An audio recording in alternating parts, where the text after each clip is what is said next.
Hey everyone, welcome back. So today we are going to be doing a deep dive into something pretty personal. We're going to be talking about infidelity. Ooh, yeah. And we're going to be doing that by using this book, Just Friends, Okay. by Shirley Glass and Jean Copic-Stody.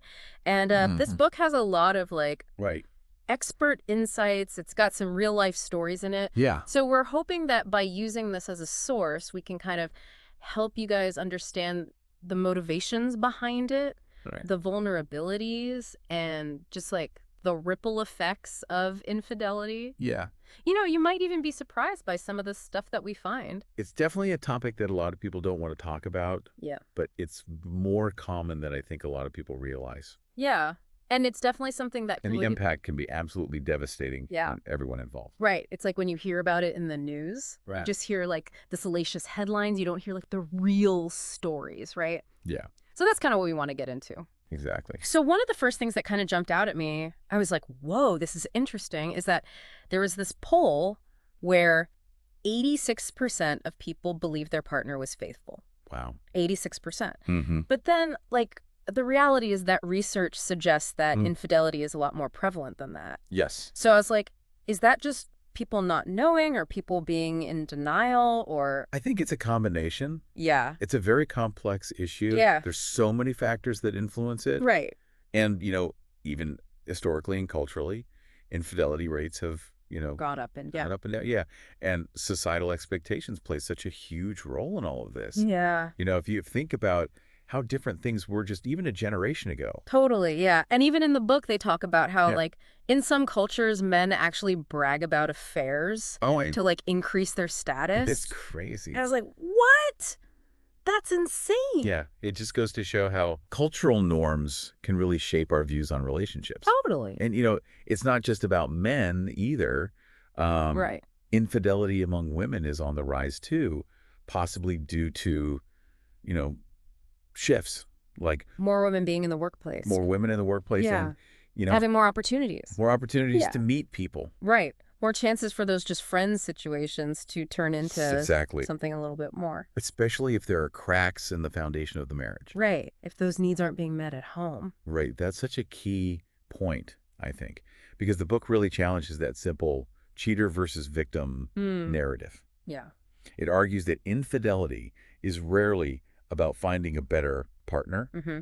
Instead, it often stems from unmet needs Right. and vulnerabilities within the marriage, Yeah. and sometimes even within the individual. Yeah, and that's so true. Think about it. Have you ever found yourself drawn to someone else, Yeah. even if it's just emotionally? It's something that I think we all need to be aware of. Yeah, for sure. Yeah. And it's like that saying, people cheat because something's missing. Right. But it's not just that. There's- There's a lot more nuance to it. Right. The book breaks down affairs into different categories. Oh, yeah. That's right. And they're not all created equal. Mm-hmm. So there are sexual affairs, Mm-hmm. emotional affairs, Right. and then the combined type, Right. which has both. Oh, wow. Yeah. So each of those three can be really damaging in their own way. Oh, absolutely. A sexual affair can obviously really shatter trust, leave you feeling incredibly insecure. Mm-hmm. An emotional affair can just chip away at the very foundation of your marriage, Totally. create all this distance and resentment. Ugh, yeah. And then a combined one is like a double whammy. Yeah, it's the ultimate betrayal. Yeah, totally. And then they talk about this thing, the monogamous infidel, Oh, yeah. which I thought was so interesting.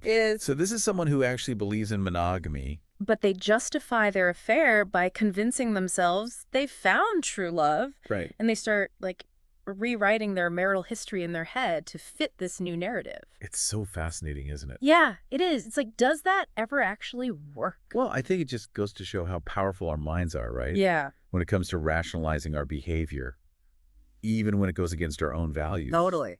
But, actions have consequences. Yeah. And speaking of consequences, I think we need to talk about the impact on the other person in this whole situation, the affair partner. Yeah. That's the, other woman or the other man. Right, the person who often gets demonized Blamed for the whole thing. and blamed for the whole thing. But the book really humanizes them Yeah. and reminds us that these are real people Yeah. with their own backstories and their own reasons for getting involved. Yeah. And they have their own motivations and vulnerabilities too. Right. And it uses some really powerful stories does, to yeah. illustrate that.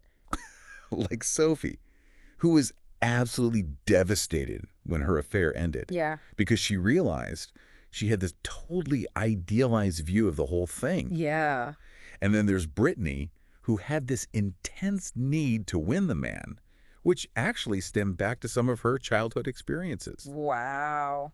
So these stories really make you think, right? Yeah, they do. They really kind of bring up that idea of how Yeah. everybody in the situation. Everyone involved Yeah. is a complex individual Yeah. with their own story. Yeah. And they're often like operating on Right. incomplete information, right? Because often the affair partner has no idea what's really going on in the marriage Right. because the unfaithful partner has painted this whole rosy picture. Totally. Right. Yeah. So they're basically missing like Yeah. half the puzzle pieces. It's like being handed a puzzle with half the pieces missing. Yeah.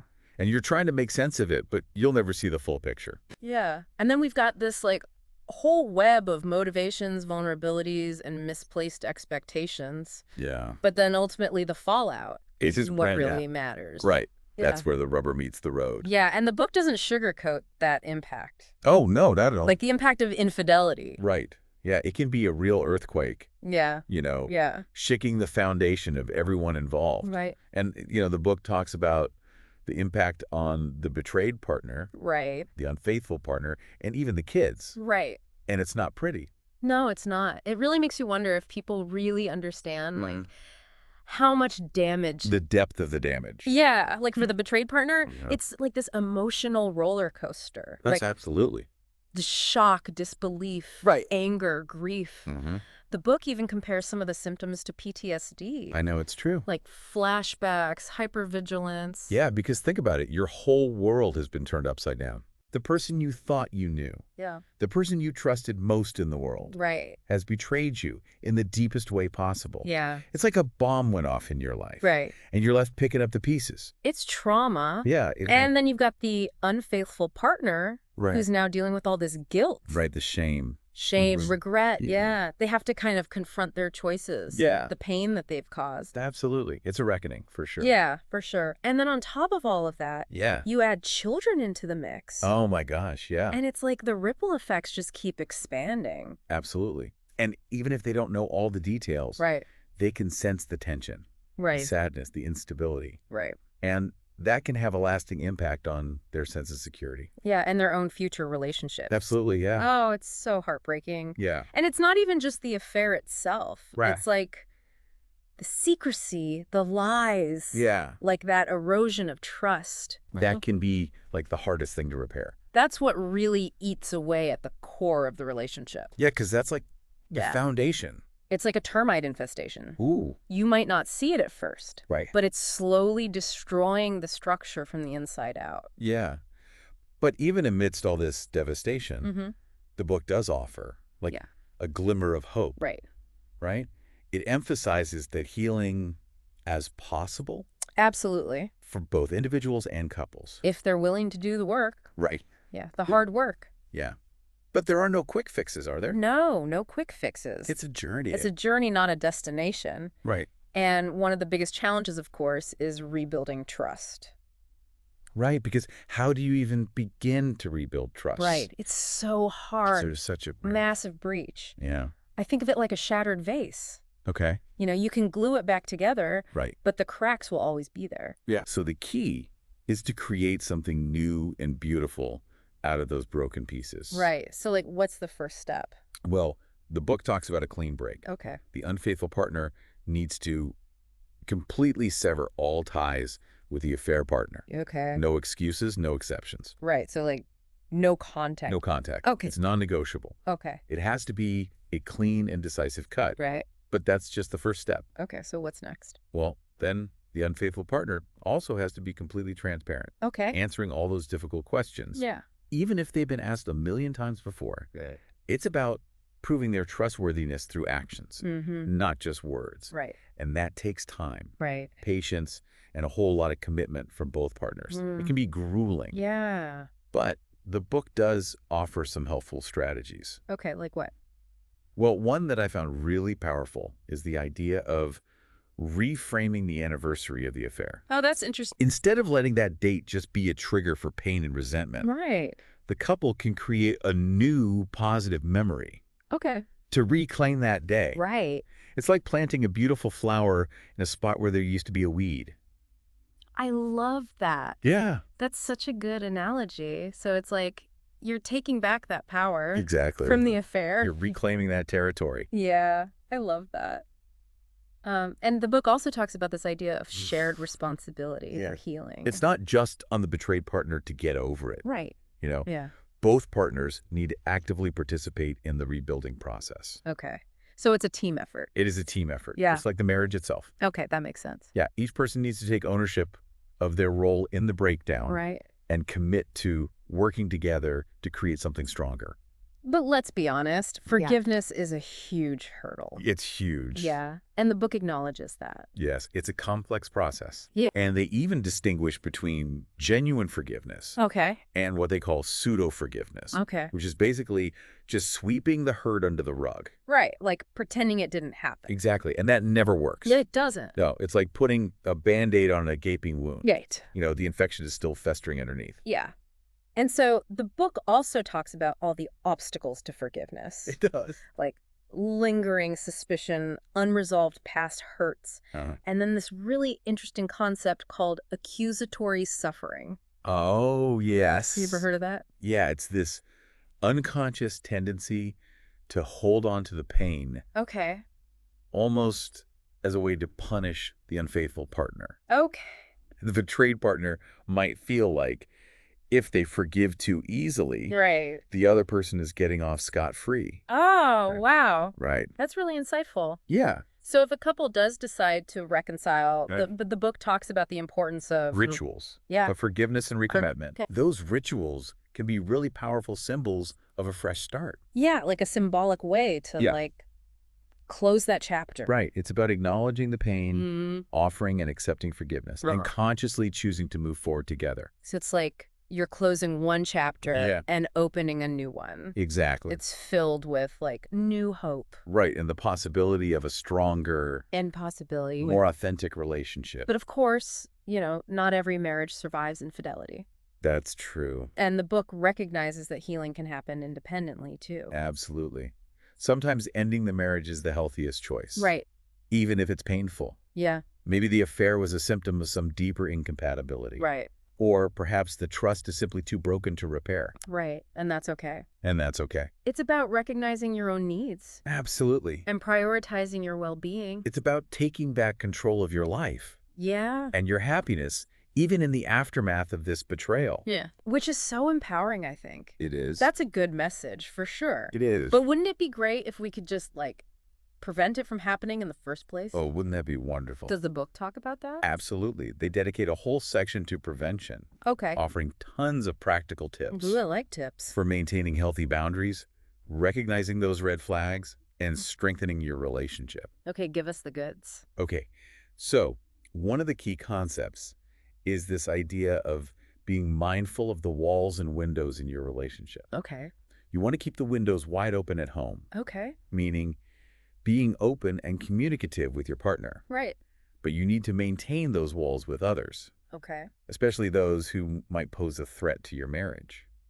So basically, no more late night heart-to-hearts with your attractive coworker Yeah, probably not a good idea. about your marital problems. Probably not. Okay, got it. And pay attention to those subtle shifts in your own behavior Okay. that might be crossing the line. Okay, like what? Like, are you constantly thinking about someone else? Okay. Are you downplaying your relationship to them? Right. Are you dressing differently to impress them? Okay. Those are all red flags Got it. that you need to address. So it's like the book is giving us permission to Yeah, be a little more cautious, a little more protective absolutely. in our Blair. relationship. Yeah, it's not about being paranoid or controlling. Right. It's about being intentional Right. and setting those healthy boundaries from the start. Yeah.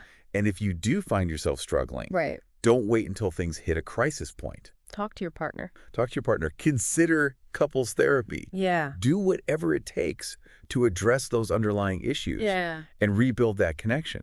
Right. It's like that Yeah. that old saying, an ounce of prevention is worth a pound of cure. I love that. That's a great analogy. Yeah, it's so much easier to like course correct early on Yes, absolutely. than to like try to pull yourself out of a ditch after you've completely veered off the road. Exactly. And remember, even if you've experienced infidelity in the past, Right. it doesn't have to define your future relationships. Right. You can learn from those experiences, Right. apply those lessons, Yeah. and build stronger, healthier connections moving forward. That's so true. You have the power to create the kind of love you deserve. Yeah. You really do. Okay, so before we wrap up this deep dive, Okay. I wanted to touch on something that you mentioned earlier, Okay. the book's vulnerability maps. Oh, yes. Those are great. Those sound really helpful for Yeah. like anyone listening who wants to like assess their own relationship. They basically are these questionnaires that help you identify factors that might make a relationship more susceptible to infidelity. Okay. And they look at things like individual vulnerabilities. Okay, so like, Like, are you feeling insecure, okay. neglected? Are you seeking validation outside the relationship? They also examine relationship dynamics. Okay.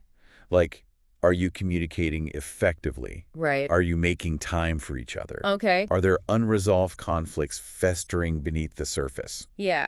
So it's like a checkup for your relationship. It is. It's like a checkup to help you pinpoint those weak spots. Right. So you can start strengthening them before they become major problems. I like that. Right. Okay, so anything else they cover? Well, the maps even delve into external factors Okay. like Yeah. social and cultural influences. Okay. Like, are you surrounded by people who condone infidelity? Right. Are you exposed to it in your media or entertainment? That's a good point. Yeah. These things can subtly shape our views and behaviors Right. more than we realize. Yeah, it's so easy to get caught up It is. in the day-to-day and not realize those cracks are forming Exactly. until it's too late. Right. The maps are a great way to bring those issues to light Right. and start those important conversations. Right. And even if you're not currently facing, like, Right. Infidelity. they can be a valuable tool Yeah. for any couple Right. who wants to build a stronger, more resilient relationship. It's about being proactive. It's about being proactive Yeah. and investing in your connection. Yeah. Well, I think we've covered a lot of ground today. We have. From the painful realities of infidelity Right. to, like, the empowering possibilities of healing and growth. Absolutely. This has been Yeah. a heavy Yes. but incredibly insightful deep dive. I agree. So thank you so much for joining us on this journey. It's been my pleasure. And, if you're struggling with these issues, you're not alone. Right. There are resources available to help you navigate this challenging terrain Yeah. and find your way back to wholeness. Yeah. And before we sign off, Okay. we want to leave you with one final thought. Okay. If you could go back in time Mm-hmm. and give your younger self Yeah. some advice about love and relationships, Oh. what would it be? That's a good one. What wisdom have you gained? Yeah. Through your own experiences, Right. both, Yeah. the joys and the heartbreaks. Yeah, ups and downs. Take a moment to, Yeah. reflect on that. Yeah. And remember, Mm-hmm. even though our deep dive is ending, Right. your journey of self-discovery and exploration continues. It does. Thanks for listening. Yeah.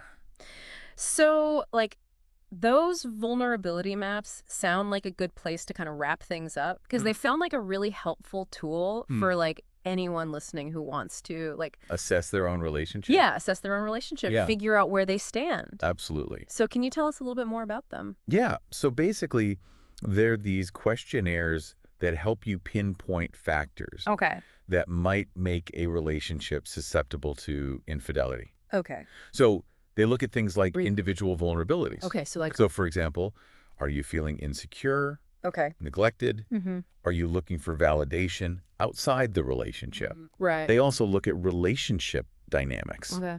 Like, are you communicating effectively? Okay. Are you making time for each other? Mhm. Are there unresolved conflicts that are kind of brewing beneath the surface? Right. So it's like a checkup.